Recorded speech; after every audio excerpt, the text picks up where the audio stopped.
Hey everybody, and welcome to another Project Egg interview. Today we're talking to Anne-Marie DeWitt from Austin, Texas. How you doing today, Anne-Marie? Great. How are you doing? Good, good. Thank you. Thank you so much for taking the time to be here with us today. I really do appreciate it. Oh, sure. Absolutely. Happy to do it. Great. So let's jump in. My first question for you today is, what is your story? Um, my story as it relates to the business end of things. I started out actually as a speech language pathologist and was working in hospitals and public schools and decided I really wanted to emphasize publishing more. And so I got into educational publishing and worked from the position of a copy editor up to vice president of product development. And my husband was working in the board game industry around that time. He worked for Steve Jackson Games, and he was learning a lot about kind of the production end of things. And he was a production artist there. And so the time came, actually 2013, where we decided to kind of marry the business side of kind of what I brought to the table with the industry knowledge that he was gaining, and we developed Fireside Games. And it actually we really got started in 2008, and I joined full time in 2013. And our first release was Castle Panic in 2009, and it was kind of an instant hit for us. So we've been really fortunate with that. That's awesome. So, I kind of want to dive a little bit into your personal life as well, if that's okay. Sure, sure. So you said you started off as a speech language pathologist. Um, Mhm. what kind of got you interested in that field? Well, I loved language. English language arts was my favorite subject in school, and I also really enjoyed helping people. And so I decided that a career that helped me to do both of those things at the same time would be really rewarding. And it was really great, helping people learn communication skills and especially children that were having difficulty with language development. So I really did enjoy that part of my life. So, it seems like from kind of an earlier age, you had insight into your own life and into yourself, and you knew what you wanted. You said you liked language and helping people, but how did you figure that out? From for a lot of people at an earlier age, they really struggle with finding their purpose. They really struggle with figuring out who they are. So what steps did you take to kind of discover that for yourself? Yeah, that was really difficult for me as well. I I enjoyed everything and did well in all of the subjects in school, and so trying to figure out which ones could lead me toward the greatest amount of happiness was really difficult. And I remember, I would take the guidance counselors tests, to see what career you might be suited for, and uh,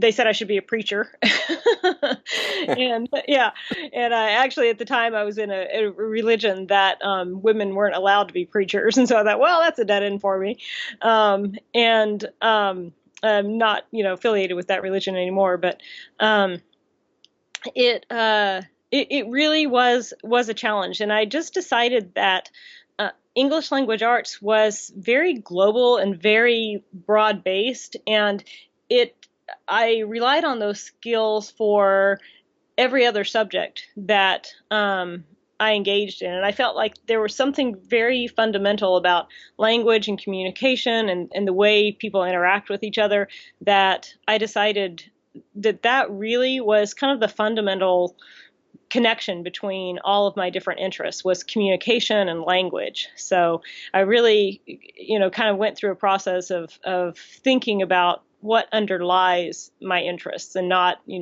just kind of the surface level of the interest.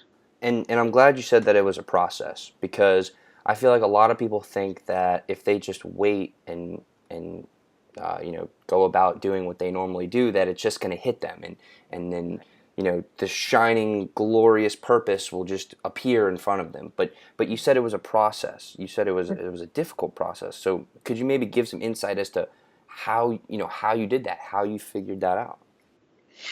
Well, part of it was paying attention to the other people in my life and what their careers were like for them and what they talked about in terms of uh, kind of the stories, the day-to-day stories that they would tell. And my best friend had a sister who was a speech language pathologist, and she would come home with stories every day about kids that she worked with. And I remember there was one, she joked around a lot, and there was one little boy that she would joke with, and he couldn't pronounce his G's, so he said D's instead of G's, and so he would inevitably every story ended with him saying, "Why me, Dodd? Why me?" And he would kind of bemoan, how much she would tease him, and I loved the connection that she had with her clients, and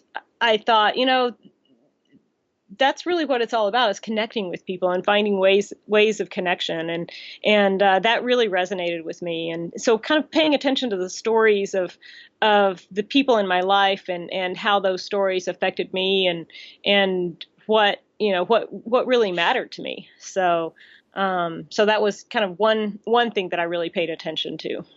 Right, right.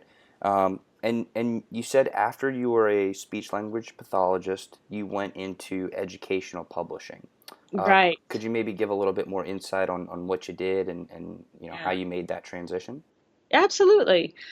So one of the things that I discovered about myself is that helping other people communicate all day long was very taxing, and I'm more of an introvert than an extrovert. So spending all day communicating and trying to elicit communication, really, at the end of the day, when I would come home, I really didn't want to talk anymore.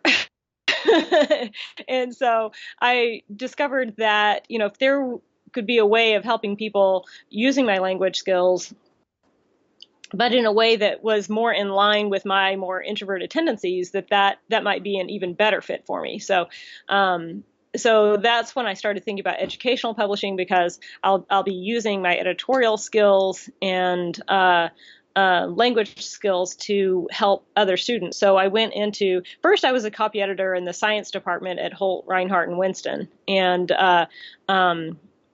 helped with their indexing processes, and very much behind the scenes, and then I discovered that I really wanted to get more into content editing, and to do that it was better for me to work with English language learner textbooks, because that I could use a lot of the content knowledge that I had from my speech path days to affect the way that I was helping second language learners learn the English language. So I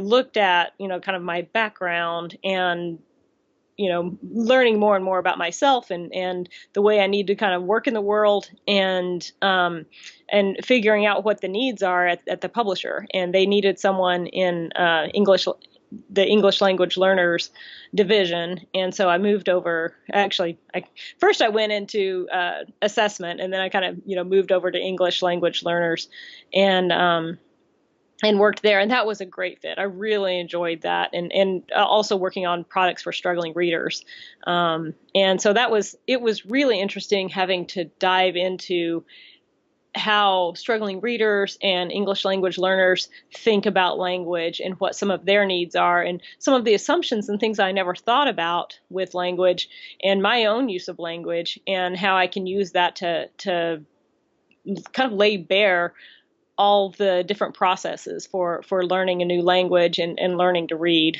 And so I really enjoyed that, and then moved from there into a position as vice president of product development for a special education publisher. So that was really rewarding, being able to kind of hit all the needs for the different students that qualify for special education. Right. And it seems like there was kind of a path for you, but at the end of the day, it all kind of centered around, like you said earlier, language and helping people. Right. And Exactly. it Hmm. seems like the further you move down your career, the more global it got. You Hmm. might not be helping one on one, Hmm. but you were publishing, you were putting out content for tons of people on a more global scale. So I think that's really cool how that progression worked. Um, Yeah. but if we could maybe dive into, so you were the VP of product development. Um, Hmm.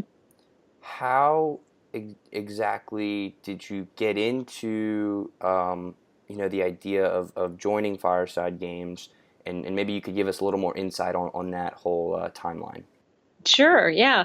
So, I was VP of product development in 2012, and we were, um, that there's kind of a lag. Anytime you have a recession or depression in the economy, there's a lag in terms of when that starts to affect the tax receipts. And then there's a lag in terms of when the effect of the tax receipts start affecting school budgets and their ability to purchase educational materials. So it didn't start affecting the 2008 recession, didn't start affecting my company until 2000, well, end of 2011 and really throughout 2012.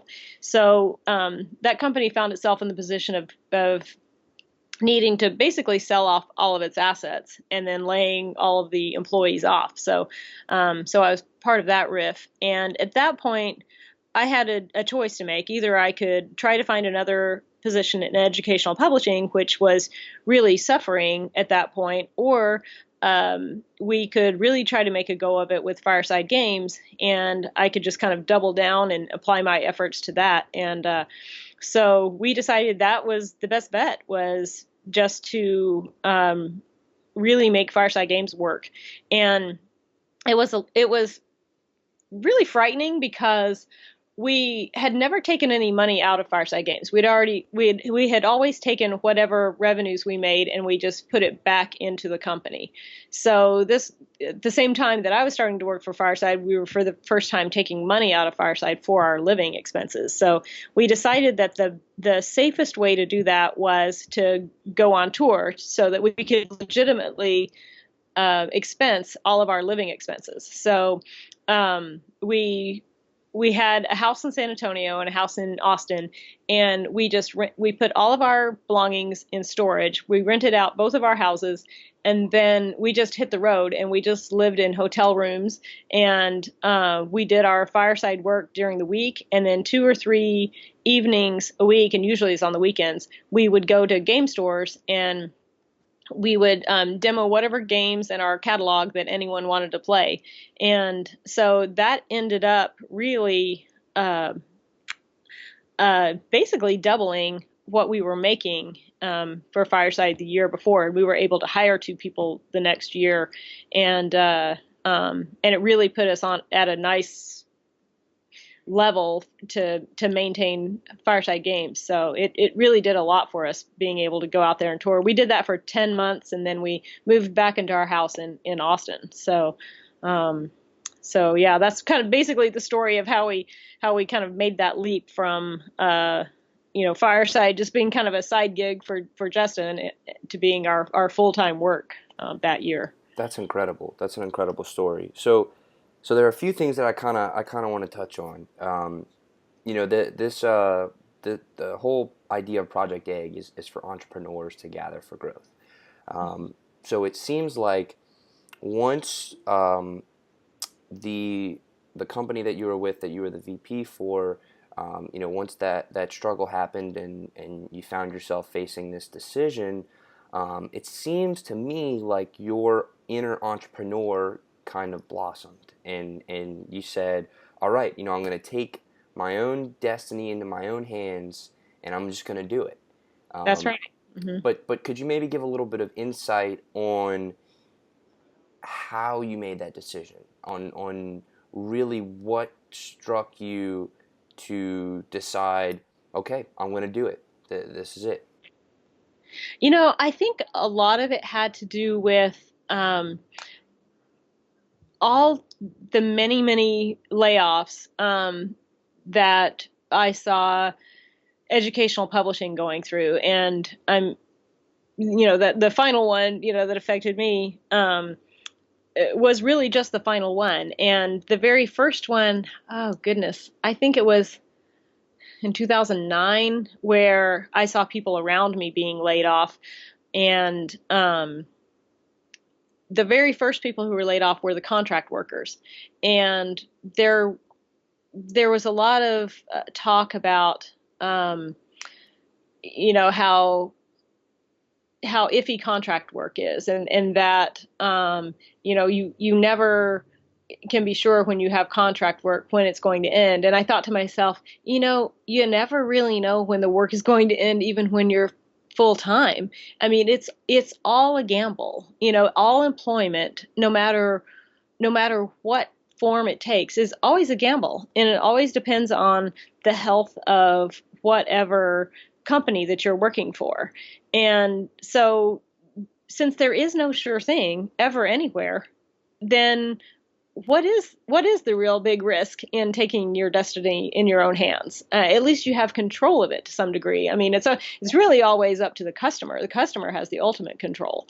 And so, if I can't be sure that I'm going to have employment from an employer, why don't I, take all the reins, and be able to look at all the books, and then I always know where the sales are, where the revenues are, and I can pay attention to what the customer needs, and make sure the customer is getting what they need, and be in a better position. I can shrink and grow my salary as I need to for the health of the organization, and make all of the decisions, pull all the levers, and that to me seemed safer actually than relying on another organization for my salary when I don't know. All I can control when I'm an employee is the kind of work that I do. And that's good, and that, I had to start there. I couldn't have, started from, graduating from high school, becoming an entrepreneur. I mean, some people do that, but there's not a way that I could have done that. And so, I value my experiences as an employee, and feel like for a lot of people that's where you need to be, and maybe the safest thing for a particular person in a particular situation. But I found myself in a place where, all things being even, and they were for me at that point, the safety of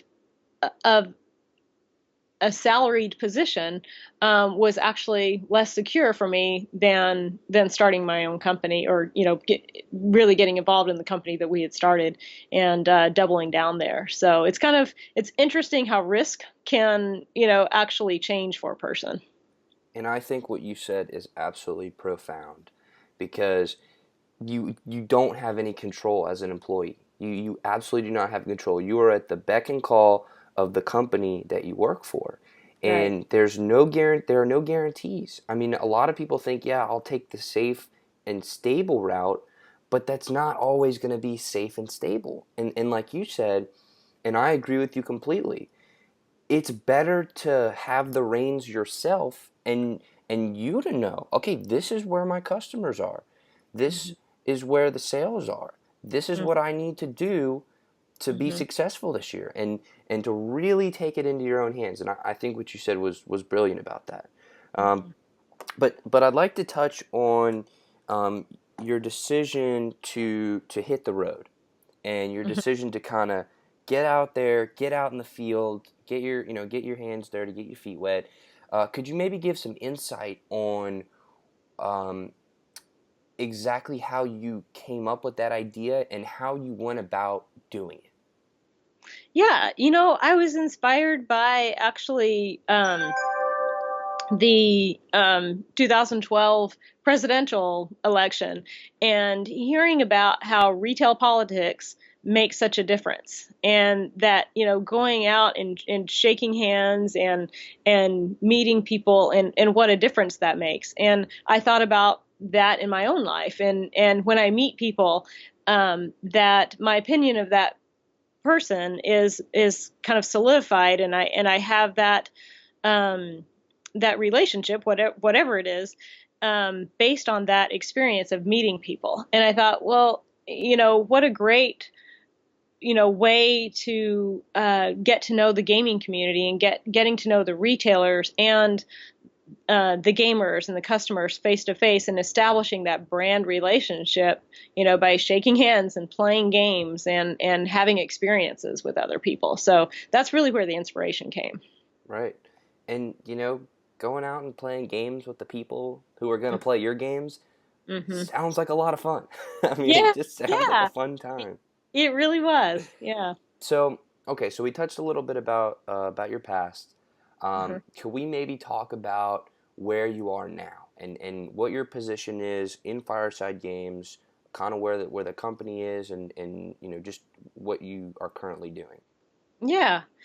So I'm the chief executive officer for Fireside Games, and I drive the strategy for the organization globally in terms of kind of our business objectives, uh, and then the large objectives for product development as well as sales and marketing. So, kind of all the strategy level decisions. And then my husband is in charge of product development. He is our primary game developer. His official title is Chief Creative Officer. And so he is really the inspiration for a lot of the games that we do. So he really pays attention on the product, because that's really what, if you don't have product, you don't have anything. So he really makes sure that the games are fun to play and are innovative and something that's kind of worth experiencing with the customer. And we let's see, this year, well, our big line is the Panic line. So we have Castle Panic as the cornerstone, and it started everything off for us. And then we have expansions to that, and then these variations that kind of marry up a different experience. So we have Dead Panic, which marries zombies with this panic system, and then we licensed Munchkin a couple of years ago from Steve Jackson Games, and that adds backstabbing and treasure and kind of that Munchkin-esque feel to the game.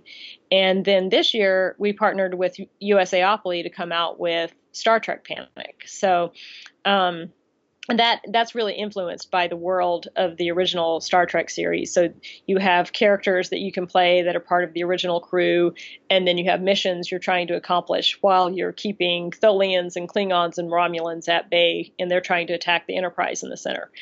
And so those licenses have really increased the exposure and the reach for the Panic line.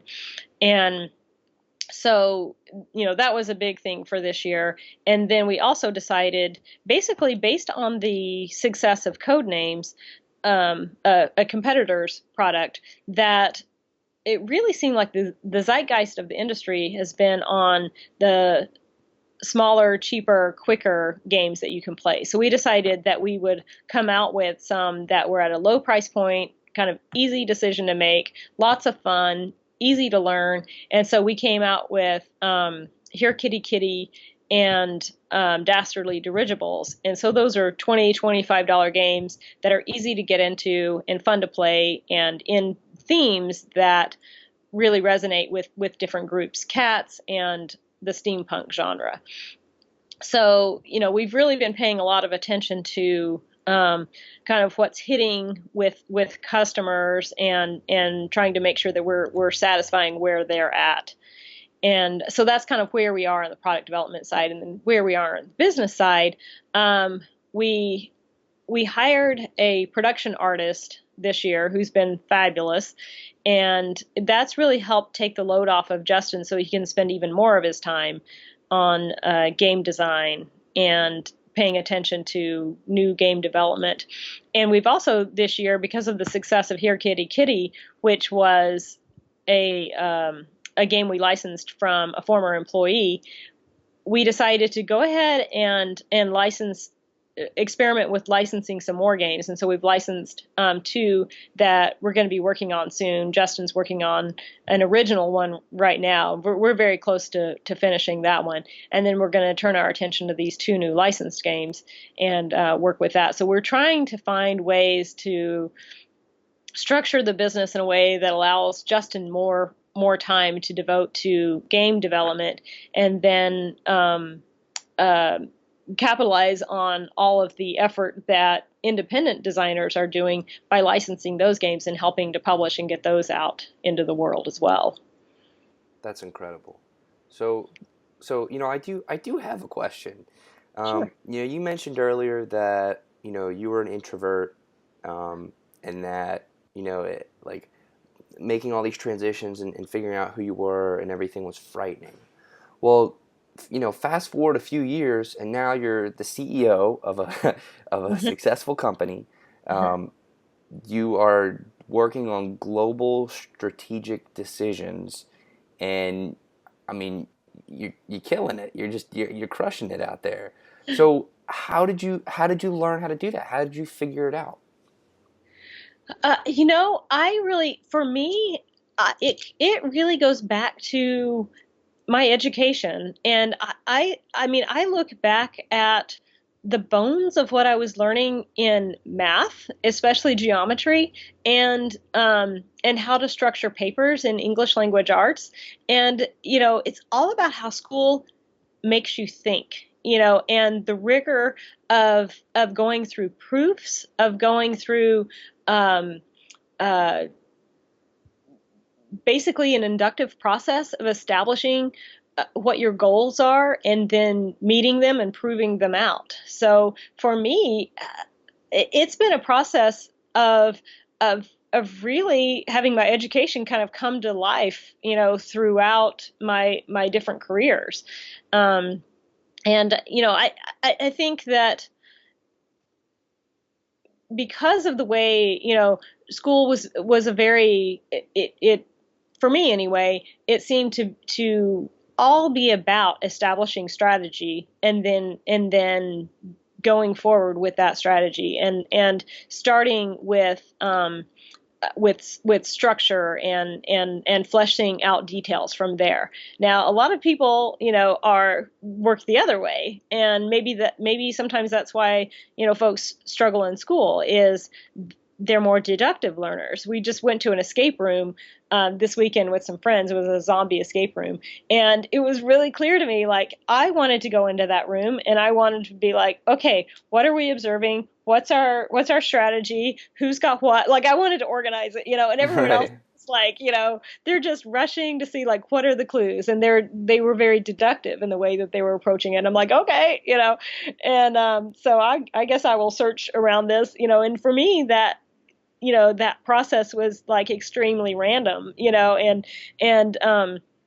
they were able to kind of build to this bigger picture, and it was trying to do that, trying to kind of take all of these clues and build out a larger picture is more uncomfortable for me. So for me, the strategy development, has just been kind of this expression of what I was getting out of my educational experience all along.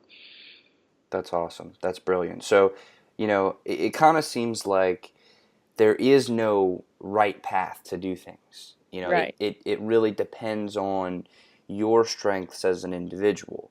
And, I really think that, it's comforting to see somebody who didn't start off as a CEO of anything and didn't really start off in an entrepreneurial venture to kind of jump into it and find great success. I think that's very inspirational for people. I think that that really can resonate with a lot of people. Um, but I'm sure that it wasn't just the education, and there is strength within yourself that you had to tap into. Um, but again, I don't think that it's ever an individual effort. And what I'm getting at is, were there ever any mentors that you had that you felt were instrumental to your success? Oh, wow. Goodness, I feel like everyone, like, it's hard to single any particular person out. I feel like whether it's a manager or a coworker, I feel like I've learned something from everyone. And to see how differently people approach problems and approach their own work has been inspirational to me, my entire life. So it's hard to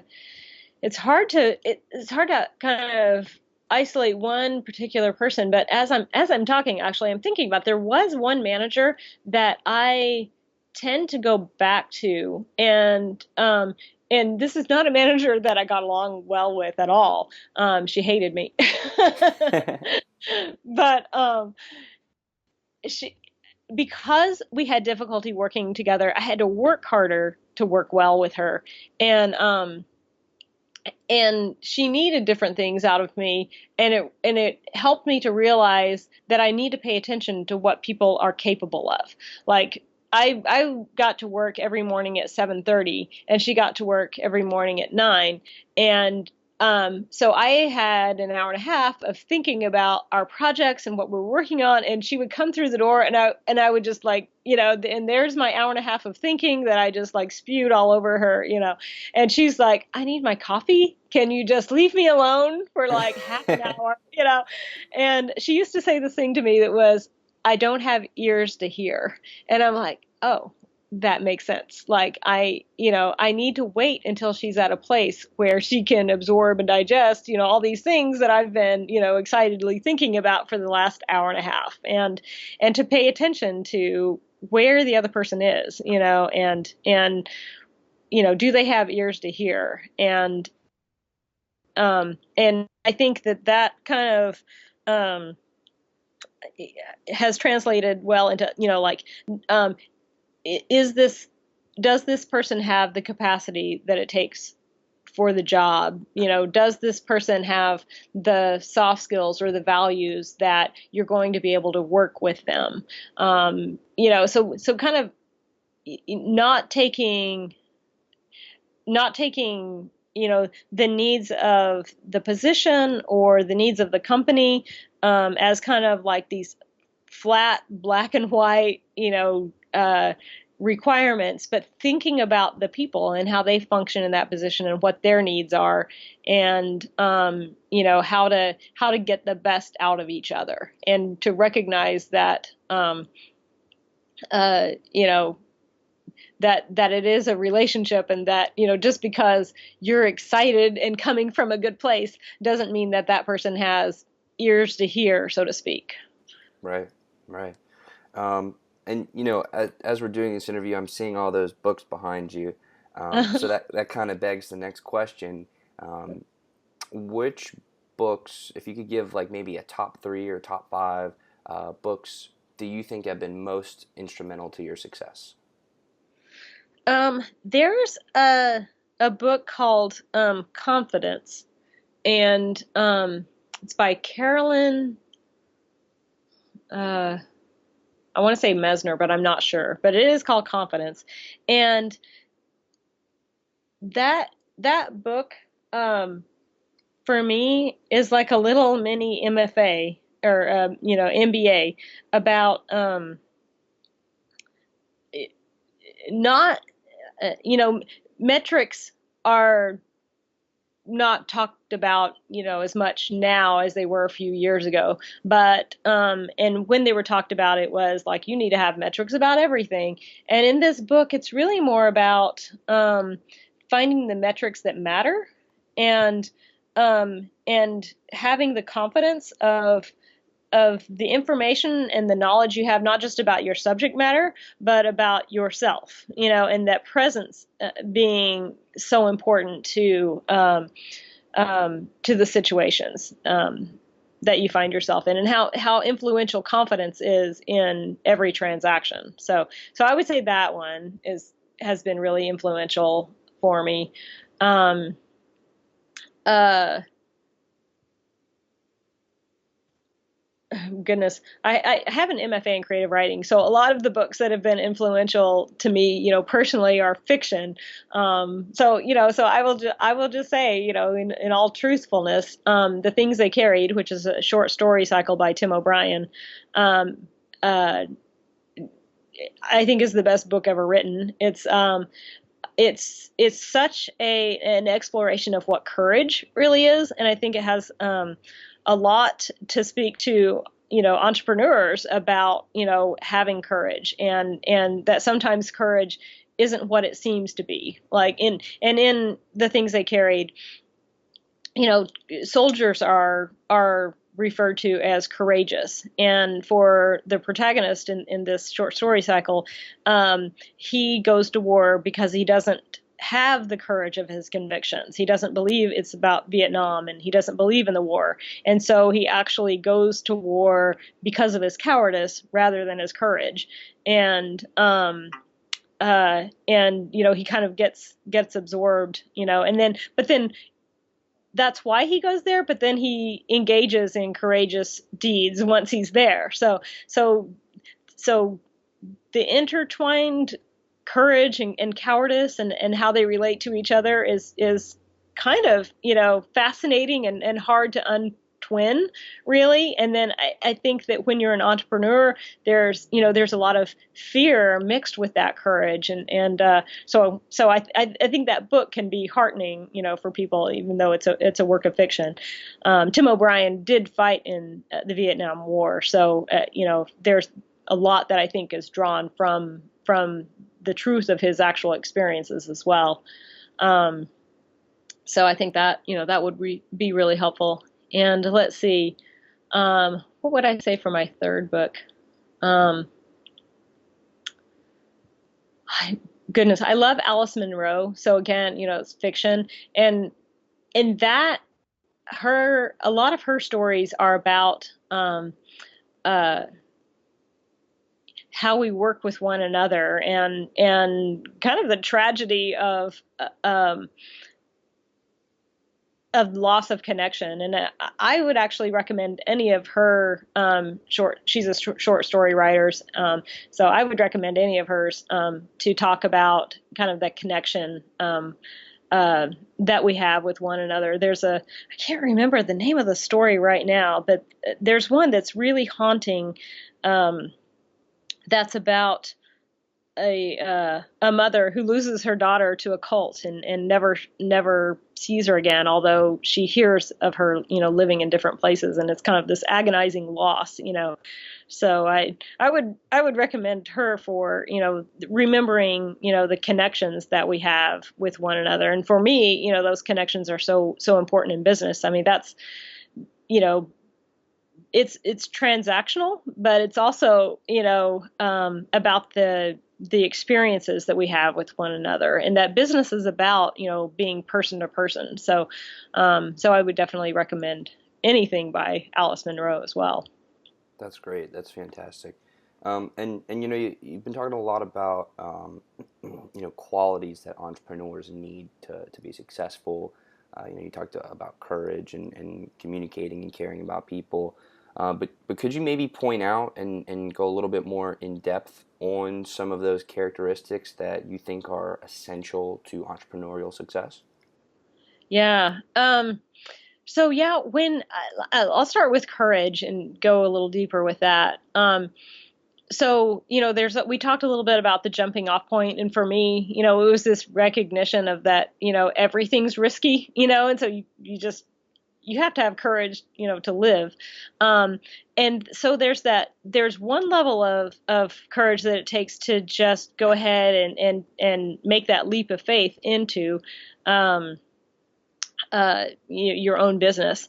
And then there are all these points, that require, courage and kind of a steadiness of hand, when you're encountering things that don't go as planned. So you want to have strategy, you want to have a plan in place, and then you need kind of the courage and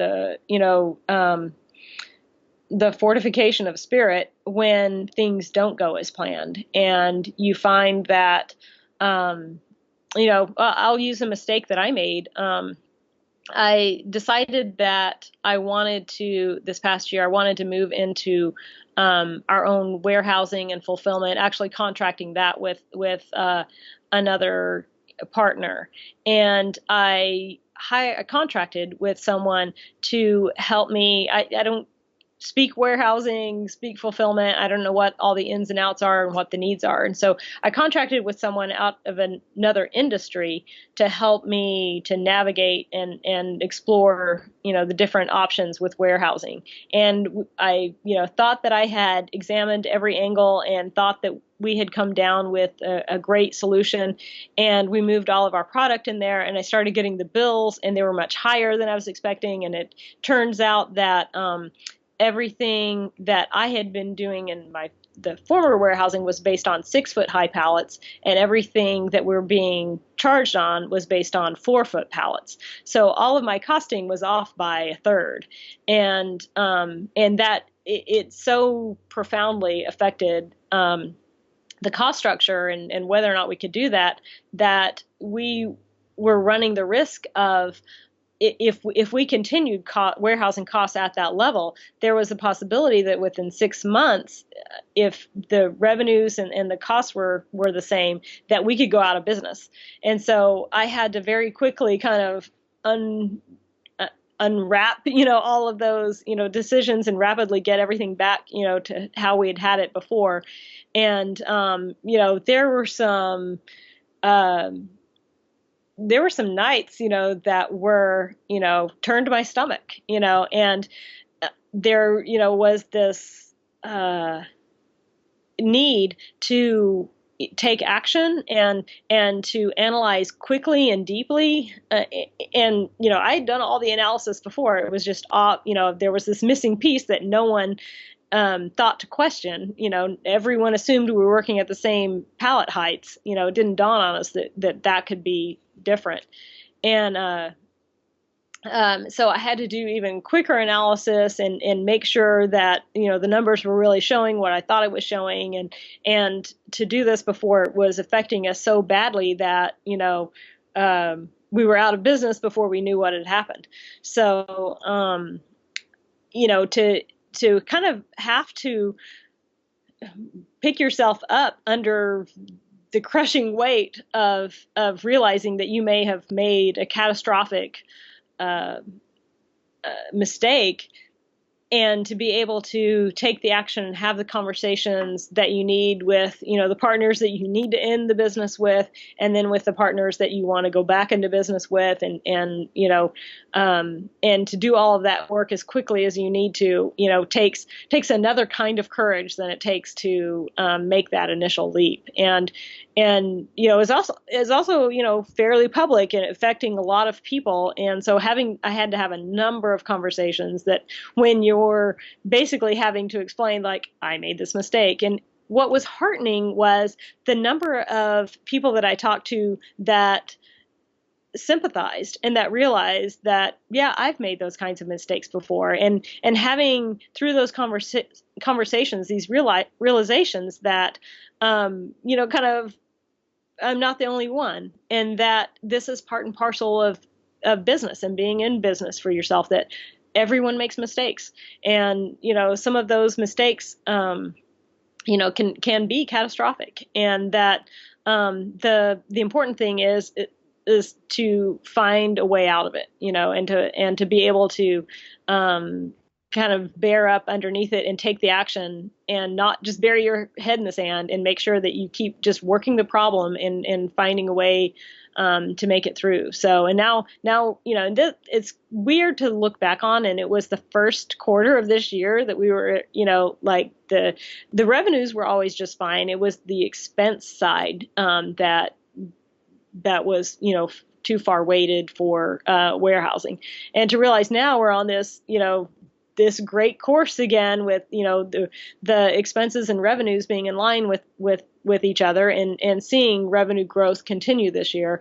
And, to realize that it was in this same year that, we were faced with that kind of decision. So, yeah, courage and resilience and making sure that you're always just really being brutally honest with yourself about where the business is and how that cost structure is lining up. Has really been paramount for us this year. Wow, that's incredible. And I do thank you for your transparency with all the struggles and the successes and everything. I really think that adds a lot of value, and it speaks to your character that you're willing to share that with us. Um, so I do have two more questions, if you don't mind. Sure. The first one is, if you could leave behind one piece of advice that would serve as your legacy, what would it be?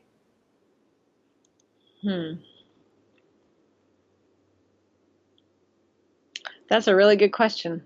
I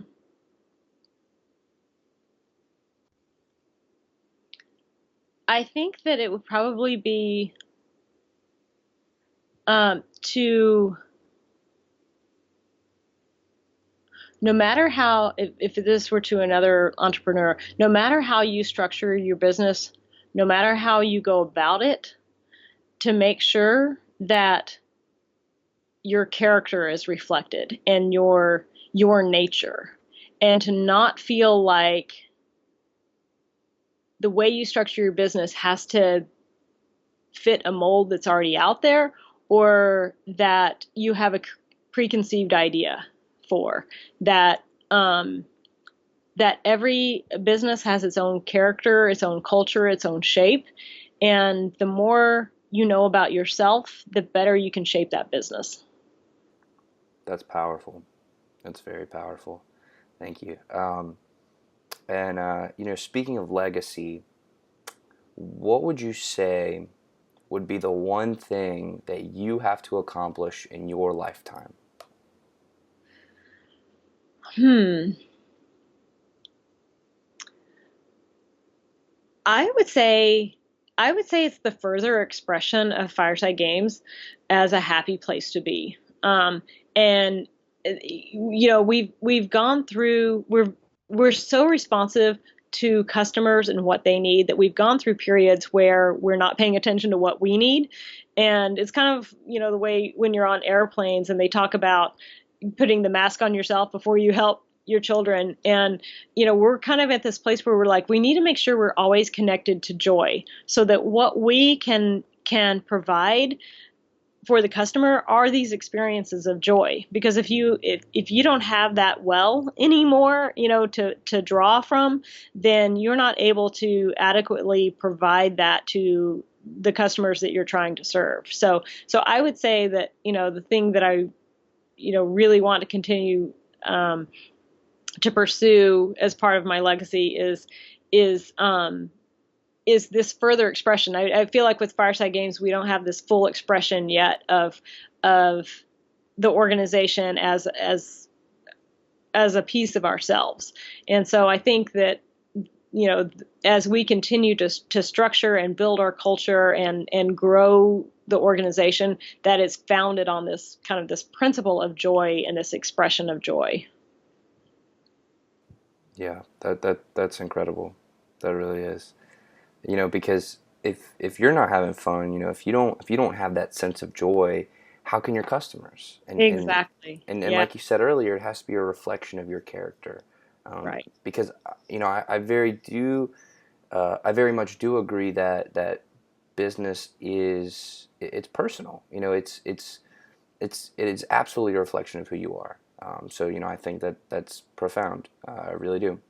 Um, so you know I always like to ask this last question, um, and I just want to know: is there anything important about who you are that I did not ask you about today? In other words, what did I miss? um, you ask great questions. I'm not sure you missed anything. let's see. I mean, because we talked about the past and present and future and where we want to go from here. Um,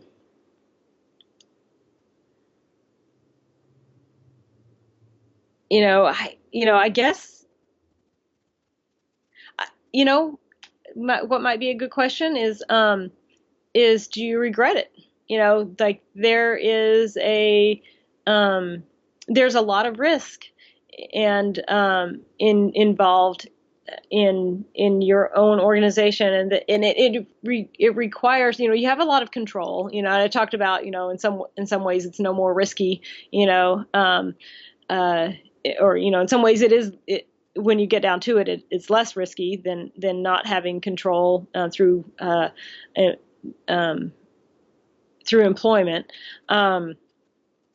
But you know, it, there's a certain comfort that you can have in not paying attention to how out of control you are in an employment situation, and showing up, doing your work, doing a good job, and going home, and putting work aside, and being able to play. And you really have to work at corralling that when you own your own organization. So, one question might be, do you regret it? And do you ever, want to just, pitch it and go back to being employed by someone else? And I would say that although it is difficult, and there are many many challenges running your own business, I love the freedom it gives me in terms of getting to make those decisions.